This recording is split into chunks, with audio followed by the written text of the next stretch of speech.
नमस्कार दोस्तों, welcome back to the channel. इस वीडियो में हम देखने जा रहे हैं जून महीने का करंट अफेयर भाग 2, जिसमें हम 11 जून से 20 जून तक के सारे इंपॉर्टेंट करंट अफेयर्स को कवर करने वाले हैं।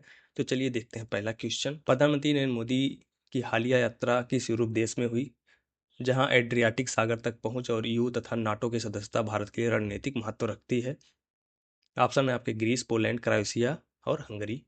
तो दोस्तों, प्रधानमंत्री नरेंद्र मोदी की जो है क्रोएशिया की यह पहली यात्रा भारत की विदेश नीति में एक रणनीतिक बदलाव को दर्शाती है, जिसका उद्देश्य मध्य और पूर्वी यूरोप से गहरे संबंध स्थापित करना था। एड्रियाटिक सागर तक पहुंच, यूरोपीय संघ और नाटो की सदस्यता और 3SI यानी कि 3 सी इनिशिएटिव तथा IMEC यानी कि India middle east Europe corridor जैसे अंतर्राष्ट्रीय मंचों में भागीदारी के कारण क्रोएशिया भारत के लिए रणनीतिक दृष्टिकोण से अत्यंत महत्वपूर्ण बन जाता है। यह दौरा बॉर्डर रोड इनिशिएटिव जैसे प्रतिद्वंदी वैश्विक प्रभावों का संतुलन, भारत की क्षेत्रीय उपस्थिति को मजबूत करने और संयुक्त राष्ट्र सुरक्षा परिषद यानी कि UNSC में समर्थन बढ़ाने की दिशा में सशक्त कदम है।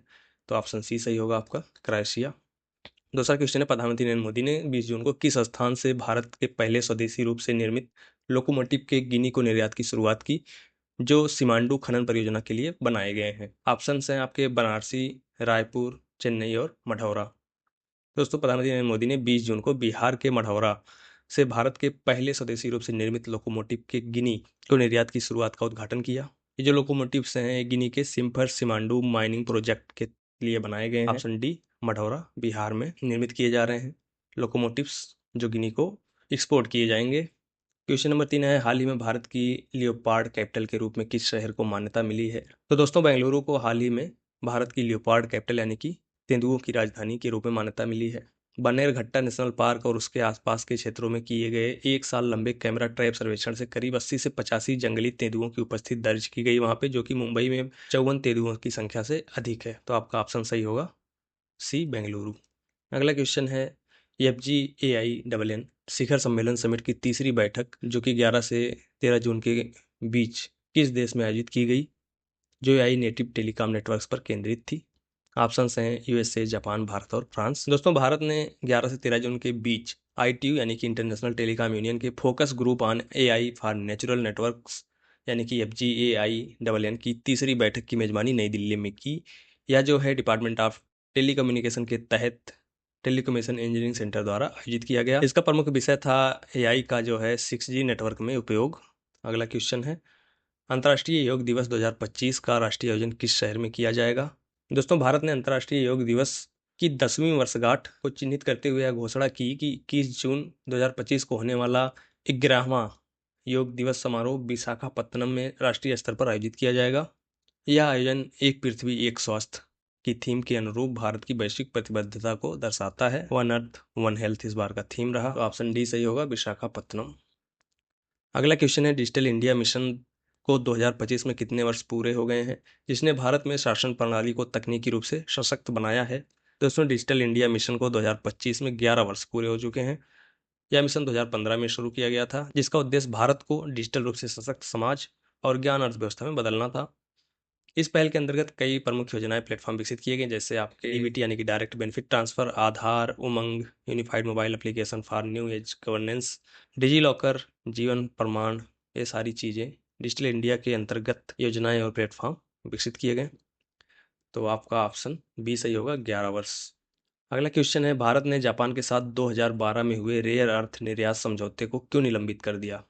दोस्तों, भारत ने अपनी रेयर अर्थ निर्यात नीति में एक रणनीतिक बदलाव की शुरुआत की है। इसके तहत इंडियन रेयर अर्थ्स लिमिटेड को निर्देश दिया गया है कि वह 2012 में जापान के साथ किया गया निर्यात समझौता स्थगित कर दे। इस कदम का उद्देश्य घरेलू प्रसंस्करण यानी कि डोमेस्टिक प्रोसेसिंग को बढ़ावा देना और चीन पर निर्भरता को कम करना है।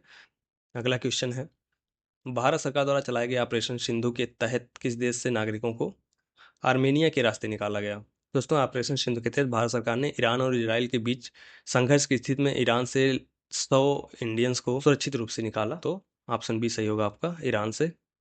अगला क्वेश्चन है, भारत का अब तक सबसे बड़ा जनजातीय सशक्तिकरण अभियान कौन सा है, जिसे जनजातीय मामलों के मंत्रालय ने 2025 में शुरू किया? भारत सरकार ने जनजातीय मामलों के मंत्रालय द्वारा शुरू किया गया धरती आबा जन भागीदारी अभियान देश का अब तक का सबसे बड़ा जनजातीय सशक्तिकरण अभियान है। इसका उद्देश्य Aadhaar card, Ayushman Bharat card, PM Kisan पंजीकरण, जन धन खाता, पेंशन और कौशल विकास जैसी महत्वपूर्ण सेवाओं को जनजातीय परिवार के द्वार तक पहुंचाना है। यह पहल जनजातीय गौरव वर्ष के अंतर्गत चलाई जा रही है और इसे पीएम जनमान और दाजगुआ जैसे कार्यक्रमों का समर्थन प्राप्त है। तो ऑप्शन बी सही होगा आपका, धरती आबा जनभागीदारी अभियान। अगला क्वेश्चन है, भारत का पहला अंडर वाटर म्यूजियम किस सेवानिवृत्त नौसेना जहाज को डुबोकर बनाया जाएगा? भारत सरकार महाराष्ट्र के सिंधुदुर्ग जिले के पास न्यूती रॉक क्षेत्र में आईएनएस गुलदार को डुबोकर देश का पहला अंडर वाटर म्यूजियम और कृत्रिम कोरल रीफ बनाने जा रही है। तो आपका ऑप्शन डी सही होगा, आईएनएस गुलदार। इसका मुख्य उद्देश्य टूरिज्म को बढ़ावा देना है। अगला क्वेश्चन है, भारत में मोबाइल आधारित ई वोटिंग प्रणाली को लागू करने वाला पहला राज्य कौन बना है? ऑप्शन हैं गुजरात, कर्नाटक, बिहार और तेलंगाना।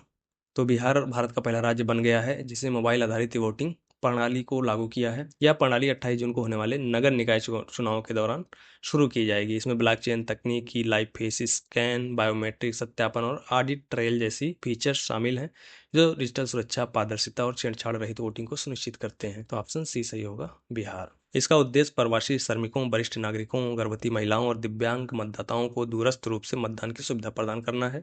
अगला क्वेश्चन देखते हैं, राज्य पाठ्यचर्या रूपरेखा 2024 के अनुसार महाराष्ट्र सरकार ने कक्षा 1 से 5 तक के छात्रों के लिए किस भाषा को तीसरी भाषा के रूप में अनिवार्य किया है? तो आपका ऑप्शन सी सही है, हिंदी। तो महाराष्ट्र सरकार ने स्टेट कैरिकुलम फ्रेमवर्क 2024 के अनुसार कक्षा 1 से 5 तक के छात्रों के लिए हिंदी को तीसरी भाषा के रूप में अनिवार्य कर दिया है। पहले से ही मराठी और इंग्लिश जो है वहाँ की पाठ्यक्रम में शामिल भाषाएं हैं। अगला क्वेश्चन है, भारत ने इंटरनेशनल बिग कैट अलायंस की पहली महासभा की मेजबानी किस शहर में की, जिसका उद्देश्य 7 बड़ी बिल्ली प्रजातियों के संरक्षण हेतु वैश्विक सहयोग स्थापित करना है? दोस्तों, भारत ने बिग कैट अलायंस यानी कि IBCA की पहली महासभा की मेजबानी नई दिल्ली में की, जिसका उद्देश्य 7 प्रमुख बड़ी बिल्ली प्रजातियों के संरक्षण के लिए एक वैश्विक गठबंधन स्थापित करना है। भूपेंद्र यादव ने इसकी अध्यक्षता की।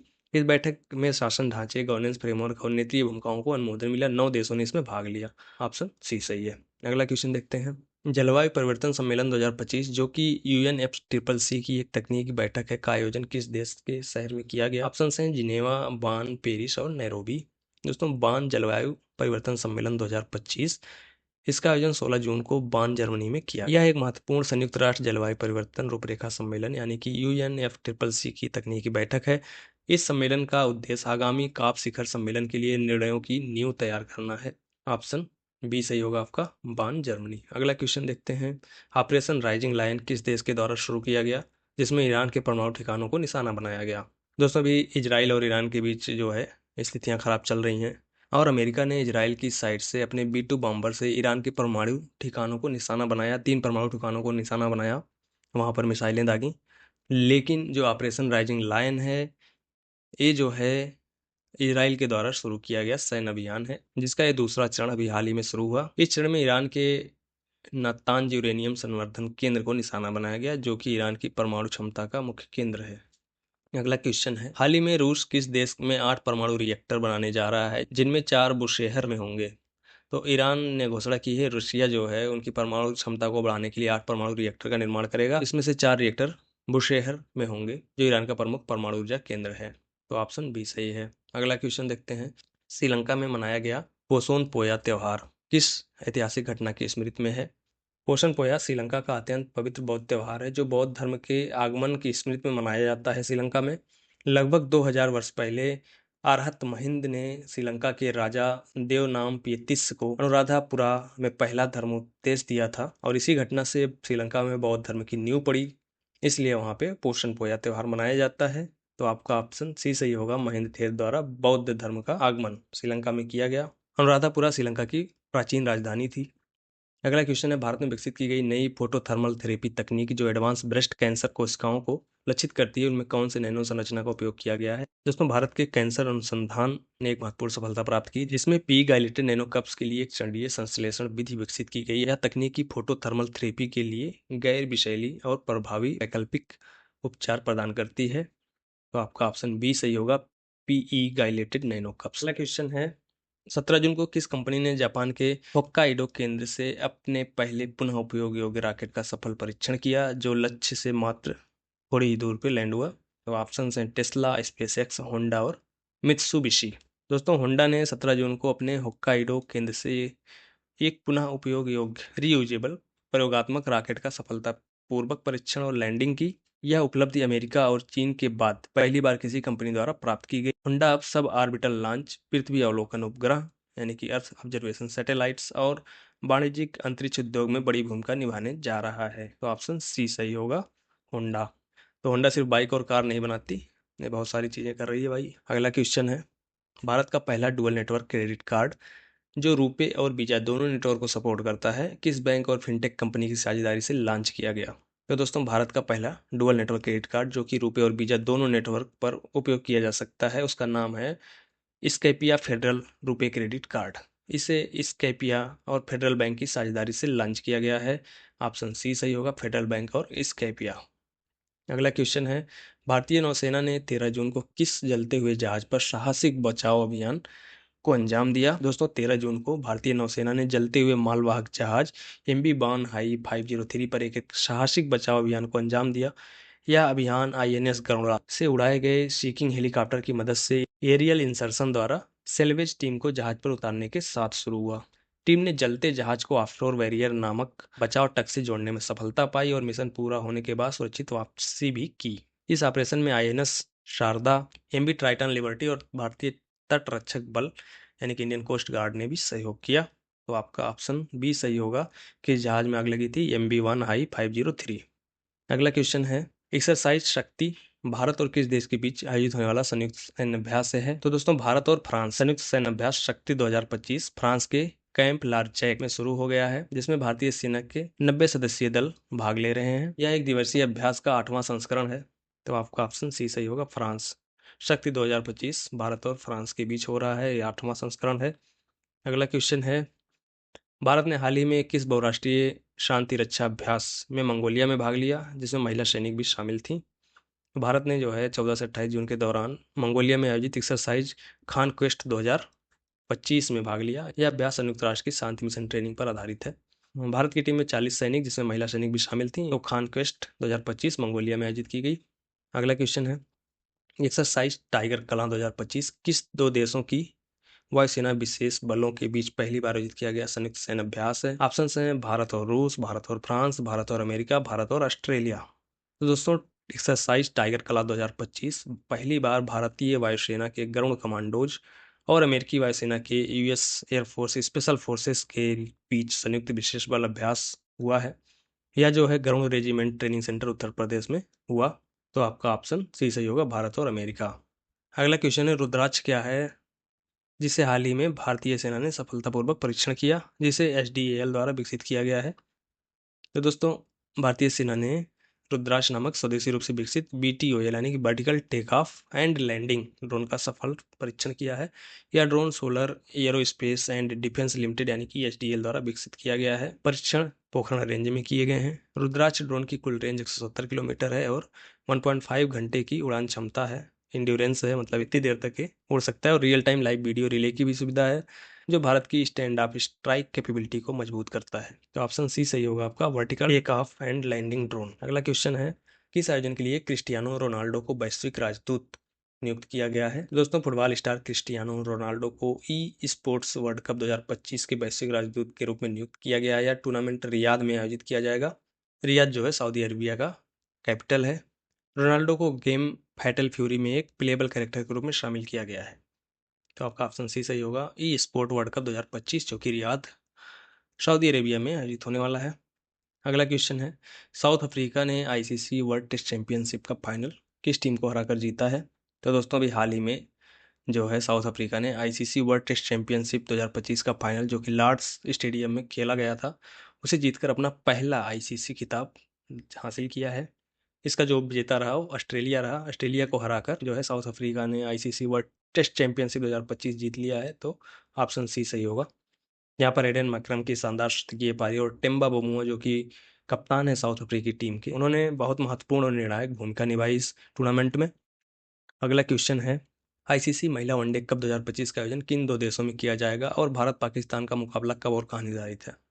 दोस्तों, ICC वनडे कप 2025 का आयोजन भारत और श्रीलंका में 30 सितंबर से 2 नवंबर के बीच किया जाएगा। इस टूर्नामेंट में 8 टीमें हिस्सा लेंगी और यह राउंड रॉबिन प्रारूप में खेला जाएगा। राजनीतिक तनाव के कारण पाकिस्तान के सभी मैच श्रीलंका में खेले जाएंगे। तो ऑप्शन सही होगा आपका बी, अगला क्वेश्चन है, ग्लोबल जेंडर गैप रिपोर्ट 2025 के अनुसार भारत की रैंकिंग क्या रही और इसका जेंडर पैरिटी स्कोर कितना है।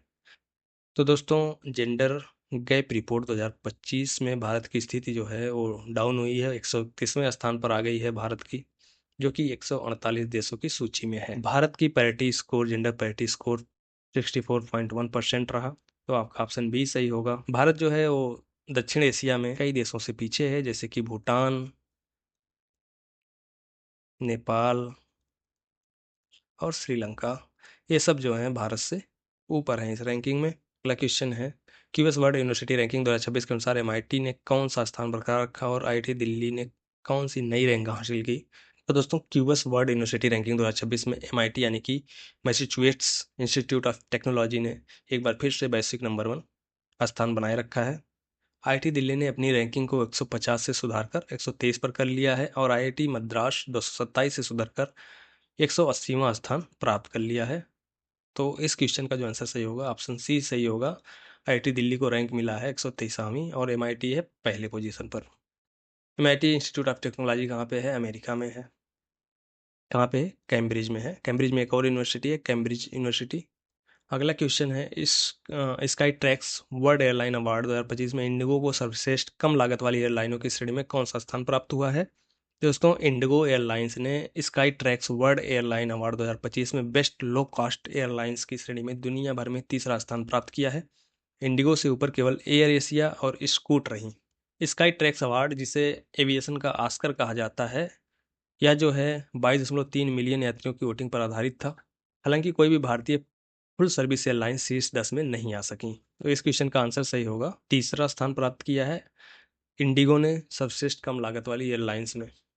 अगला क्वेश्चन है, प्रधानमंत्री नरेंद्र मोदी को 2025 में साइप्रस का कौन सा सर्वोच्च नागरिक सम्मान प्राप्त हुआ। तो दोस्तों, प्रधानमंत्री नरेंद्र मोदी को 16 जून 2025 को साइप्रस के राष्ट्रपति निकोस क्रिस्टोडुलाइडस द्वारा देश के सर्वोच्च नागरिक सम्मान Grand Cross of Order of Makarios third से सम्मानित किया गया। यह किसी भारतीय प्रधानमंत्री की पहली साइप्रस यात्रा थी। दोस्तों, साइप्रस गणराज्य जो है वो इजराइल के पश्चिम में स्थित है, भूमध्य सागर पर। इसकी राजधानी है निकोसिया।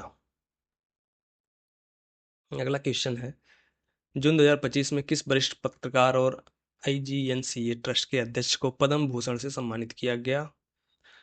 दोस्तों, 18 जून को वरिष्ठ पत्रकार और इंदिरा गांधी राष्ट्रीय कला केंद्र यानी कि Indira Gandhi national centre of art trust के अध्यक्ष राम बहादुर राय को पद्म भूषण से सम्मानित किया गया है। तो ऑप्शन सी सही होगा, राम बहादुर राय। अगला क्वेश्चन है, digital media award south Asia 2025 में चैंपियन ऑफ डिजिटल मीडिया का खिताब किस समाचार संस्था को प्राप्त हुआ है, जिसने एआई, वीडियो, स्टोरी टेलिंग और पॉडकास्टिंग जैसे क्षेत्रों में नवाचार किए हैं। दोस्तों, द हिंदू को digital media award south Asia 2025 में चैंपियन ऑफ डिजिटल मीडिया के रूप में चुना गया। इसे कुल 10 पुरस्कार मिले, जिसमें 4 गोल्ड मेडल भी शामिल थे। ऑप्शन सी सही होगा आपका, द हिंदू। अगला क्वेश्चन है, जुलाई 2025 में मेटा के भारत प्रमुख इंडियन हेड के रूप में किसे नियुक्त किया गया है। दोस्तों, मेटा ने 1 जुलाई से अरुण श्रीनिवास को भारत प्रमुख एवं प्रवर्धन निदेशक के रूप में नियुक्त किया है। वे शिवनाथ ठकुराल का स्थान लेंगे। संध्या देवनाथन को रिपोर्ट करेंगे, जो कि दक्षिण पूर्व एशिया की जिम्मेदारी संभाल रही है मेटा का। तो आपका ऑप्शन सही होगा, अरुण श्रीनिवास। ये भारत के हेड है मेटा में। अगला क्वेश्चन है, अमिताभ कांत ने 45 वर्षों की सेवा के बाद किस प्रमुख पद से इस्तीफा दे दिया है। दोस्तों, अमिताभ कांत ने G20 शेरपा पद से इस्तीफा दिया है, जिसे उन्होंने भारत की G20 अध्यक्षता के दौरान उत्कृष्टता से निभाया। उन्होंने digital public infrastructure, African union को G20 में शामिल करना और स्टार्टअप इंडिया जैसे अनेक कार्यक्रमों का नेतृत्व किया। तो आपका ऑप्शन सी सही होगा, अमिताभ कांत ने G20 शेरपा के पद से इस्तीफा दिया है। अगला क्वेश्चन है, भारत की पहली महिला एडीसी यानी कि एडी कैंप के रूप में किसे नियुक्त किया गया मई में। तो दोस्तों, लेफ्टिनेंट कमांडर यशस्वी सोलंकी ने इतिहास रचते हुए राष्ट्रपति की पहली महिला एडीसी बनने का गौरव प्राप्त किया है। एडीसी की जो प्रमुख जिम्मेदारियां होती हैं वो है राष्ट्रपति के कार्यक्रमों को समन्वित करना, कोऑर्डिनेट करना, सरकारी और सैन्य अधिकारियों से संपर्क बनाना तथा राष्ट्र प्रमुख को समय समय पर सूचित करना।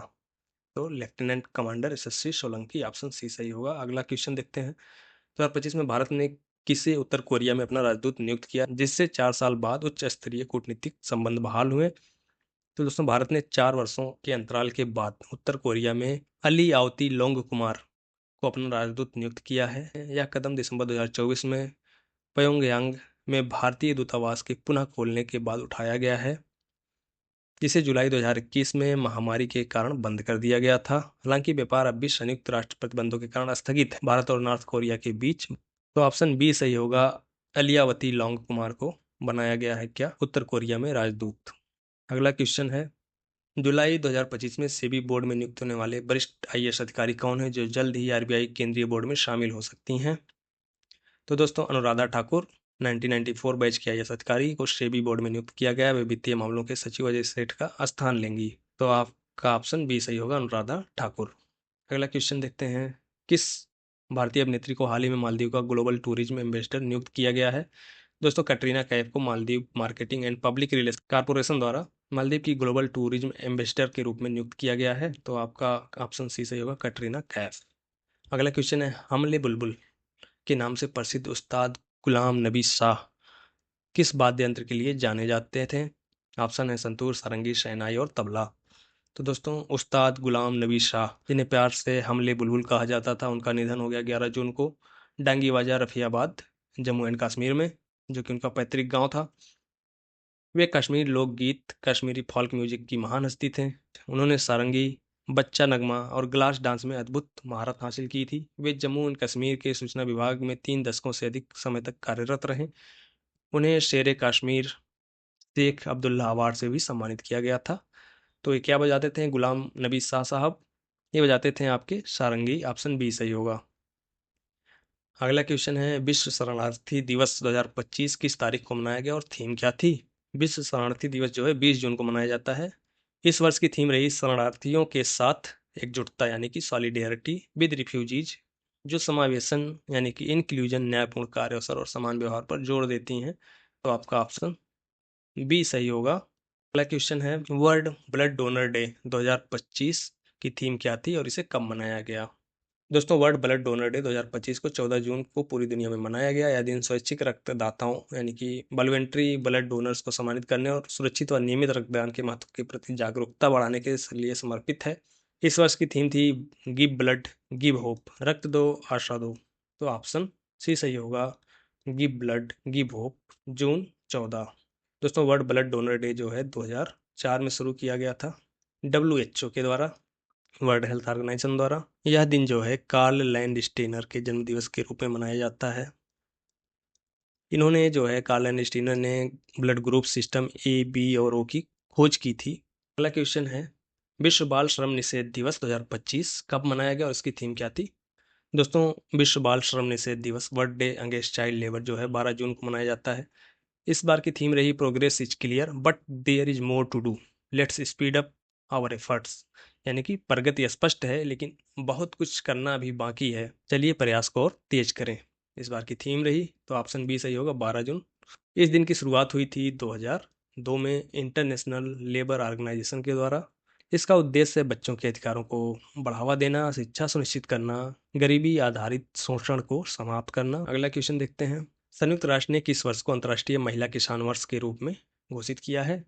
दोस्तों संयुक्त राष्ट्र ने, यूनाइटेड नेशंस ने 2026 को अंतर्राष्ट्रीय महिला किसान वर्ष यानी कि international year of the women farmer घोषित किया है, जो कृषि क्षेत्र में महिलाओं की अनिवार्य भूमिका को वैश्विक स्तर पर मान्यता देने वाला एक महत्वपूर्ण कदम है।